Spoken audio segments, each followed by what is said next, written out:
Hi అండి, welcome to Sweety channel. నా channel అందరూ చూస్తే సపోర్ట్ చేయండి. ఎంతో కష్టపడి వీడియో చేస్తున్నాను. ప్లీజ్ సపోర్ట్ మీ, సబ్స్క్రైబ్ కూడా చేయండి. మీ ఫ్రెండ్స్ కూడా షేర్ చేయండి. మీరు షేర్ చేస్తారు, సపోర్ట్ చేస్తారు అనుకుంటున్నాను. ఈరోజు మా ఇంట్లో కర్రీ వచ్చేసి, మా ఇంటి దగ్గర నుంచి మొన్న నేను తోటకూర తెచ్చుకున్నాను కదా, ఆల్రెడీ షార్ట్ వీడియో పెట్టాను కదండి.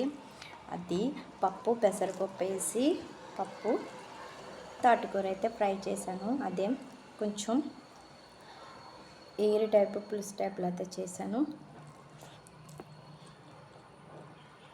చాలా చాలా అయితే బాగుంది. ఇది నేచురల్ కదండి, దీనికి ఏ మెడిసిన్ కూడా కొట్టలేదు. ఆకుకూర తినడం చాలా మంచిది. 2 డేస్కి ఒకసారి ఆకుకూర తినండి. పిల్లలకు కూడా పెట్టడం వల్ల మనకి కంటి చూపు, బ్రెయిన్ అనేది బాగా అయితే పనిచేస్తుంది. ఓకేనా? అందరూ భోంచేసారా? బాయ్.